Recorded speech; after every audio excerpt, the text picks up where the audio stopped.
Well, things are starting to get spooky in these waters. Hello, I am Xarkun, and this is World of Warships Legends. Today I've got a game for you in the Tech Tree Tier 7 Russian light cruiser Chapayev, which in a short time will be joined by a Tier 7 Russian heavy cruiser Riga. But until then, Chapayev is the only Tier 7 Russian cruiser, and it got a new skin in this update. It's pretty bizarre looking. There's a big old globe on the front with like an eye-looking thing on the front of that, and I think that is the range finder for the front guns or something. And it kind of makes this ship look like a giant Cyclops. So this is the Halloween camo of 2021 for the Chapayev. If you guys want, I'll do a video showing all of the camos and all of them in play in like some brief clips if you want to see that, because some of these camos are really nifty.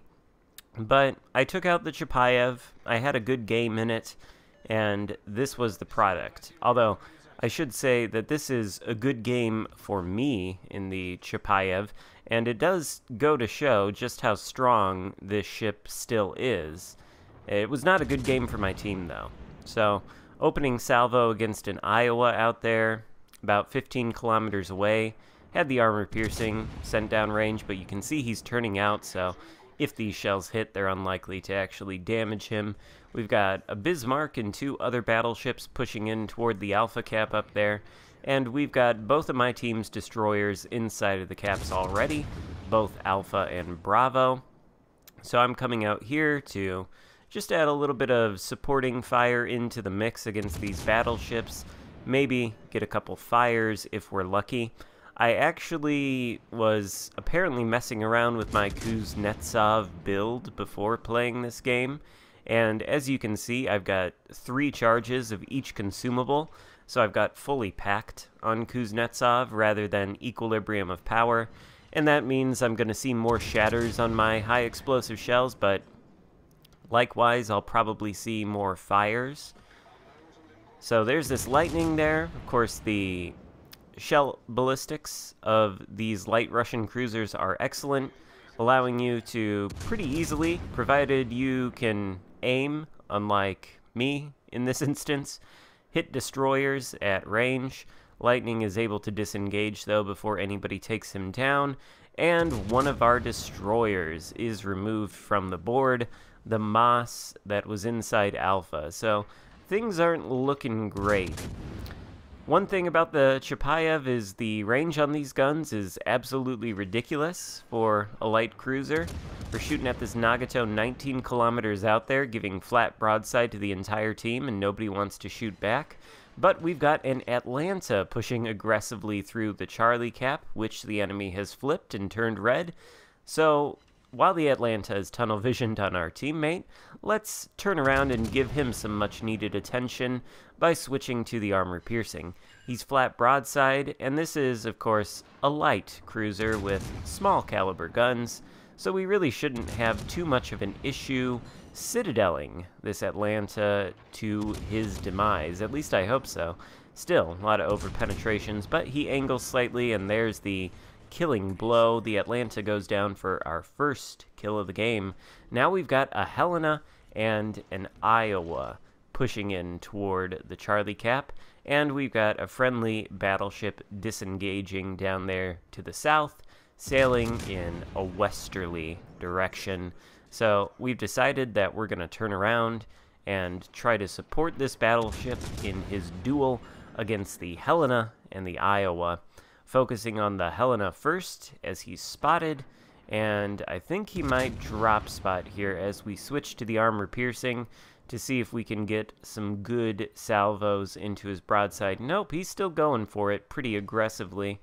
Gets dinged there by the battleship for quite a little bit of health, and, you know, he's on his way back to port. Meanwhile, a second friendly ship has gone down, this time a battleship. We have flipped the Bravo cap. Our last remaining destroyer is moving toward Alpha, but soon horror is going to befall my team, and it's going to happen pretty quickly. A little bit of a snowball effect. They're kind of clustered all up together, in a little pocket of ships between Alpha and Bravo.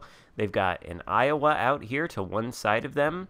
This Iowa is, as of yet, occupied with me and potentially the other battleship near me, but mostly me, it looks like. And then the rest of the enemy team are sort of going west around the Alpha Cap and those islands. This Iowa is in a good position to enjoy a crossfire, at least a little bit of one, on my team with his teammates on the other side of the map, so I would like to continue to capture his attention, but at the same time, I can't really take shots from him. There was one point when the Chapayev was first released that it had 30 millimeters of plating everywhere, which was insane and completely unnecessary.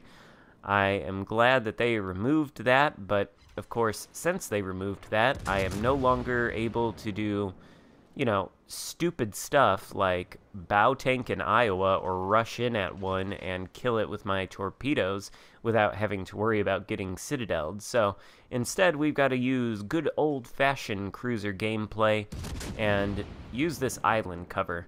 That, of course, is not ideal for the Russian cruisers. Their shell arcs are, as I said, very good, very flat, and the shell velocity is very fast.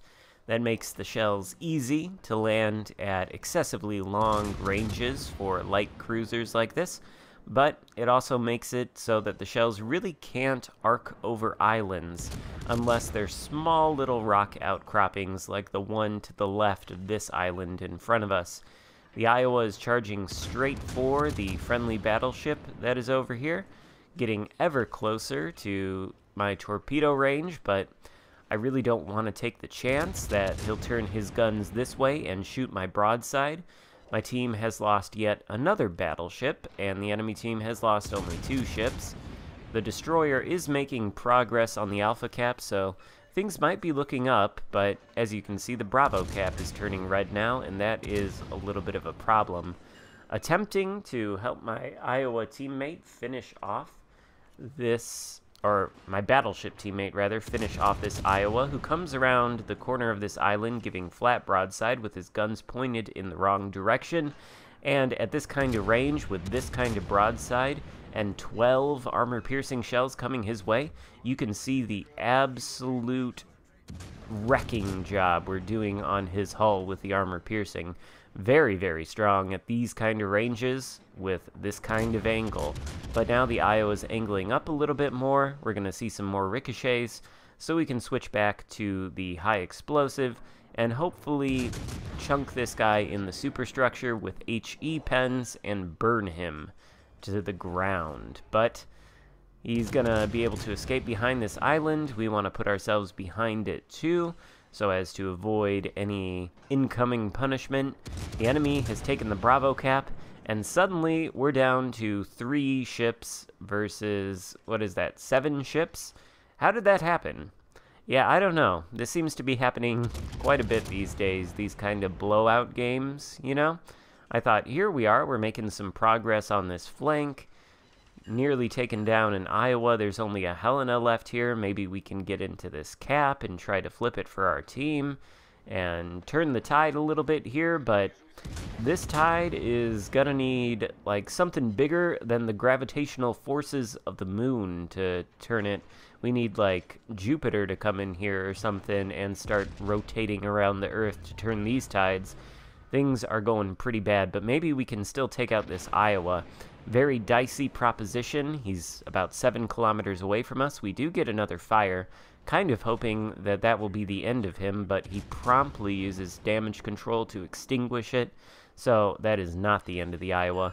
Looks like he did get a heal going as well, which is problematic. He was on barely any health when we lit that first fire, and, you know, now it's going to take a little bit more work, but Atago out there giving flat broadside to us, switch to the armor piercing, and ooh, yeah, that's gonna sting. And right there, that is the reason we have been playing Ring Around the Rosie with this island for so long.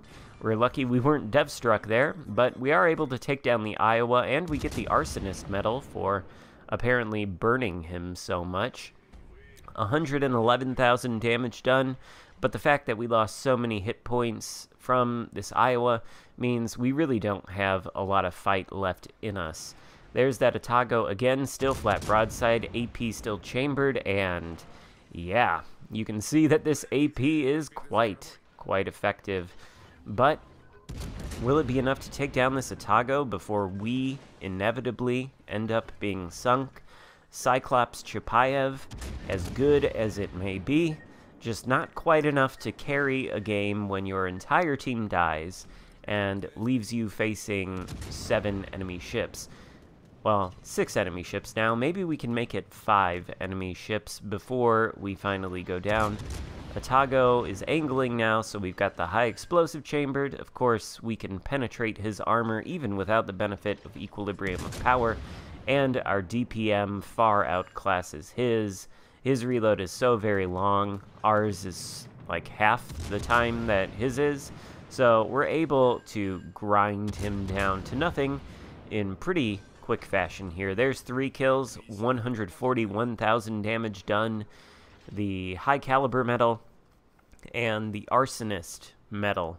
So a decent showing in the Chapayev, still a very strong tier 7 cruiser, although you don't really see that many of them out there anymore. You see Ochakov and all those other kind of things. Peter Bag Ration lately as well.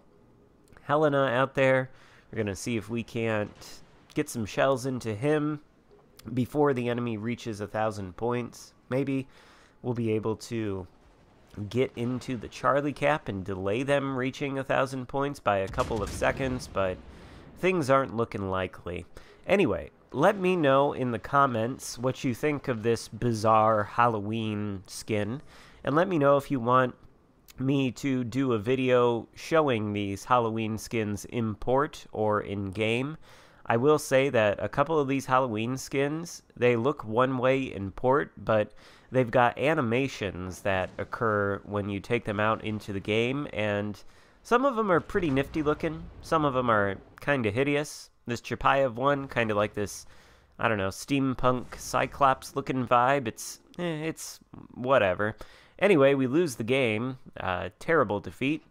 And on that bombshell, the video is over. So I hope you enjoyed it. If so, give it a thumbs up. Consider subscribing. Thank you so much for watching, and I will see you next time. Goodbye.